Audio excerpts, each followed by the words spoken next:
Hello students, today I am going to deliver a lecture on the topic of principal component analysis. Principal component analysis, in short PCA, is a technique of reducing the dimensions of a data set. This technique reduces the dimensions such a way that the interpretability of the data set increases along with the minimization of the information loss. इसका मतलब ये है कि ये एक ऐसी technique है जहाँ पर कि हम नंबर ऑफ़ डायमेंशंस को कम कर देते हैं, ठीक है ना, और इस तरीके से कम करते हैं कि जो इन्फॉर्मेशन का लॉस है वो भी ना हो और इंटरप्रेटेबिलिटी जो है डाटा सेट की वो भी बढ़ जाए, है ना। वो इस तरीके से हम डाटा सेट को रिड्यूस करते हैं, ठीक है ना। इसमें हम क्या करते हैं कि इसमें हम आर्टिफिशियली नए तरीके के नए वेरिएबल्स जो हैं इसमें क्रिएट करते हैं, जिनको हम प्रिंसिपल डायमेंशंस बोलते हैं, है ना। और वो ऐसे डायमेंशंस होते हैं जहाँ पर कि वेरिएंस मैक्सिमम होता है। अब ये मैक्सिमम वेरिएंस क्या होता है मैं अभी आपको आगे इस नेक्स्ट स्लाइड में आपको बताता हूँ। यहाँ पे आपको एक डेटा सेट दिया गया है। डेटा सेट में 3 डायमेंशंस हैं, height, blood pressure and the weight. Okay, so here these are the samples. Okay, so and this is the plot of this data set, है ना। तो आप यहाँ पे देख सकते हैं, यहाँ पे डेटा सेट को का जो प्लॉट है उससे आपको कोई भी एक यूज़फुल इन्फॉर्मेशन नहीं मिल रहा है। यहाँ पे आपको जो है आपको एक सिंगल क्लस्टर दिख रहा है आपको यहाँ पे, बल्कि अलग अलग कैटेगरी के पर्सन्स हैं, पर फिर भी आप उन कैटेगरीज़ को फाइंड आउट नहीं कर पा रहे हैं, है ना। तो यहाँ पर इतने सारे डायमेंशंस होने के बावजूद भी आप यहाँ पर कोई इन्फॉर्मेशन को आप यहाँ पे नहीं निकाल पा रहे हैं। इसमें एक हिडन इन्फॉर्मेशन है जो कि आप नहीं निकाल पा रहे हो। यहाँ पे आप अलग अलग कैटेगरीज फाइंड आउट नहीं कर पा रहे हो, है ना। तो पीसीए क्या बोलता है? पीसी बोलता है कि हम ऐसे नए डायमेंशंस निकालेंगे जहाँ पर कि ये जो सैम्पल्स हैं ये एक दूसरे से दूर हो जाएंगे, और इस तरीके से दूर हो जाएंगे कि ये लोग आपस में क्लस्टर्स बना लेंगे, और जिससे कि हम कैटेगरीज जो डिफरेंट कैटेगरीज हैं डेटा सेट में, हिडन कैटेगरीज, वो हम फाइंड आउट कर सकते हैं। मतलब कि हम उसमें से इंफॉर्मेशन एक्सट्रैक्ट कर सकते हैं। तो यहाँ पे आप देख रहे हैं पीसीए में क्या होता है। पीसीए में हम नए डायमेंशंस निकालते हैं। नए डायमेंशन यहाँ पे PC1 हो गया, PC2, प्रिंसिपल कंपोनेंट 1 और प्रिंसिपल कंपोनेंट 2, है ना। ये न्यू डायमेंशन है। अगर मैं प्रीवियस स्लाइड में देखूँ तो प्रीवियस डायमेंशन क्या था? हाइट था, ब्लड प्रेशर था और वेट था, है ना। अब यहाँ पे नए जो हैं डायमेंशंस निकाले गए हैं, जिसका नाम PC1 है, PC2 है, ठीक है ना।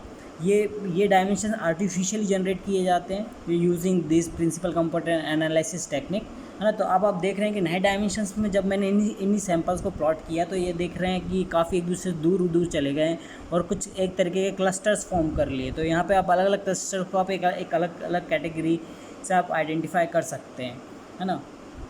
तो ये इन्फॉर्मेशन पहले नहीं थी प्रेजेंट, बट इस इन्फॉर्मेशन, इस हिडन इन्फॉर्मेशन को हमने एक्सट्रैक्ट कर लिया किसकी हेल्प से? प्रिंसिपल कंपोनेंट्स की हेल्प से। तो प्रिंसिपल कंपोनेंट्स में यहाँ पे जो PC1 है वो प्रिंसिपल कंपोनेंट 1 है, और PC2 जो है प्रिंसिपल कंपोनेंट 2 है। PC1 जो है वो ऐसा डायमेंशन है जहाँ पर कि वेरिएबिलिटी डेटा सेट की सबसे ज़्यादा होगी, और PC2 वो डायमेंशन कहलाएगा जहाँ पे कि वेरिएबिलिटी PC1 से कम होगी, है ना। तो वेरिएबिलिटी मतलब कि यहाँ पे जो सैम्पल्स हैं काफ़ी एक दूसरे से दूर रहेंगे इस डायमेंशन के अलाउंग, है ना। और यहाँ पर ये वो डायमेंशन है जहाँ पर कि जो वेरिएंस है डेटा सेट में वो थोड़ा इस डायमेंशन के अलाउंग कम होगा। किसके कंपैरिजन में? PC1 के कंपैरिजन में। तो यहाँ पे जो PC1 और PC2 हैं ये कैसे हैं? ये अनकोरिलेटेड वेरिएबल्स हैं, है ना। ये अनकोरिलेटेड वेरिएबल्स हैं। यहाँ पे ये दोनों डायमेंशंस कैसे हैं? परपेंडिकुलर डायमेंशंस हैं, ठीक है ना। जहाँ पर कि PC1 सबसे ज़्यादा वेरिएंस प्रोवाइड करने वाला डायमेंशन है, PC2 इसके बाद नेक्स्ट हाईएस्ट वेरिएंस प्रोवाइड करने वाला डायमेंशन है। तो जब हम कभी ऐसे डायमेंशंस में अपने डेटा सेट को प्लॉट करते हैं तो हमको जो हिडन इन्फॉर्मेशन है वो हम उसमें से एक्सट्रैक्ट कर लेते हैं, है ना। जैसे कि अभी हमने यहाँ पे कैटेगरीज फाइंड आउट कर लिया।